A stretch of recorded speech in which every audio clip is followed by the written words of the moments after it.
बिल्कुल, amazing amazing. अच्छा इमाम, एक सैलरी जो क्लास है वो अब पिछले कुछ सालों से बहुत ज़्यादा पाकिस्तान में स्पेसिफिकली कंसर्न हो रही है टैक्स स्लैब्स को लेके। तो जो सैलरी रीस्ट्रक्चरिंग ऑर्गेनाइजेशंस उस पर काम नहीं कर रही हैं बहुत सारी organisations in order to like facilitate their employees. इसके बारे में आपका क्या ख्याल है कि सैलरी जो स्ट्रक्चर है उसको कुछ इस तरह से डिफाइन किया जाए कि टैक्स स्लैब जो है का जो बर्डन है वो एम्प्लॉयज़ के ऊपर कम हो और जो उनकी फाइनेंशियल हेल्थ है एक एम्प्लॉय की वो डेफिनेटली बेटर हो। इसका भी हमें एक बैकग्राउंड है। देखिए हम जब देखते हैं ना तो हमारे यहाँ टैक्स के शॉर्टफॉल बहुत बड़े हैं, बहुत बड़े, ठीक है ना। चूंकि वो टारगेट्स उनके पूरे नहीं हो पाते, गवर्नमेंट का एक देखिए सर्टेन टारगेट होता है एक मतलब कंट्री को चलाने के लिए इतने करने रेवेन्यू चाहिए। अब इशू ये है कि समहाउ बहुत सारी वजूहात हैं जिसकी वजह से टैक्स की कलेक्शन या टैक्स की चीज़ें जो है ना वो गवर्नमेंट अपने साइड पे रेवेन्यू कलेक्ट नहीं कर पाती। तो उनके लिए एक आसान टारगेट होता है सैलरीड क्लास का, ठीक है ना। अब सैलरीड क्लास चूंकि एक एम्प्लॉय कहीं जॉब कर रहा है तो उसकी सैलरी में से टैक्स की विथहोल्डिंग हो जाती है और टैक्स जमा हो जाता है।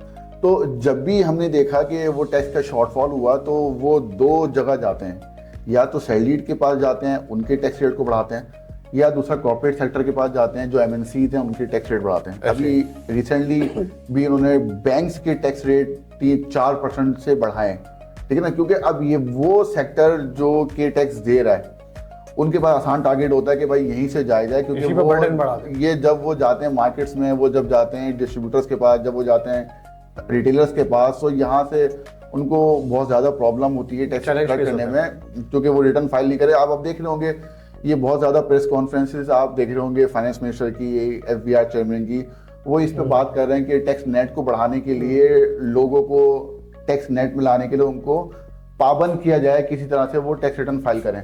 अब चूंकि एक बहुत बड़ा हिस्सा हमारा जो कि मैं नहीं कह रहा, जो कि हमारे ये ऑफिशियल्स एफबीआर के कोड करते हैं कि बहुत बड़ा हिस्सा, बहुत बड़ा सेक्टर जो है वो टैक्स नेट में नहीं आ रहा। अब क्या करेगी गवर्नमेंट? अब गवर्नमेंट क्या करेगी?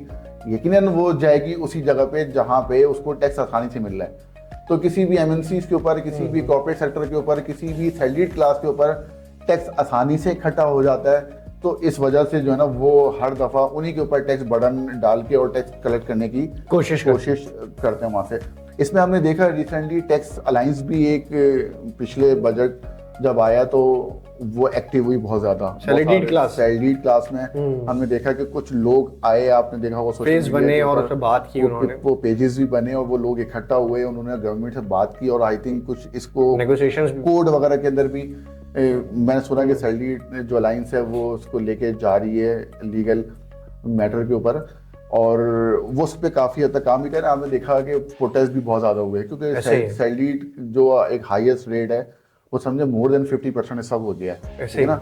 मोर देन 50% टैक्स देने के बाद वो जब अपने पैसे टेक होम लेके जाता है तो उसके लिए सर्वाइव करना यहाँ पे आसान नहीं है, मुश्किल। जहाँ पे आप देख रहे हैं कि एक्सपेंसेस और महंगाई जो है ना वो रोज बरोज बढ़ती जा रही है। तो हमने देखा कि सैलरी क्लास भी रोडों पे आई और वो रोडों पे आने के बाद उन्होंने प्रोटेस्ट किए और वो अब वो कुछ लग रहा है कि वो कोशिश कर रहे हैं यकीनन, लेकिन यकीन इतना आसान नहीं है क्योंकि जब तक गवर्नमेंट इसके ऊपर इनिशिएटिव लेगी, जब तक गवर्नमेंट के साथ उनकी नेगोशिएशन नहीं होगी, जब तक गवर्नमेंट तक वो रसाई नहीं होगी, क्योंकि देखिए ना हमारे यहाँ तो एक वो सेक्टर है कि जो रोडे बंद करा देता है, जो हड़तालों पे आ जाता है, यकीनन उनकी जो बात है, उनकी डिमांड्स हैं वो डिफरेंट तरीके से लिया जाता है। ठीक है, सैलरी क्लास एक पढ़ा लिखा कॉर्पोरेट है और कमजोर तबका लाजमत है। एक इंडिविजुअल सैलरी कितने इकट्ठे हो जाएंगे यहाँ पे, 2000 लोग इकट्ठे हो जाएंगे, उनसे क्या होगा? और कितनी देर खड़े हो जाएंगे? अगले दिन जॉब पे जाना है, उनका एम्प्लॉयर उनको पाबंद करेगा कि भाई मेरे पास आके काम करो, ये सब कामों के लिए थोड़ी मेहनत तुमको। और अगर कोई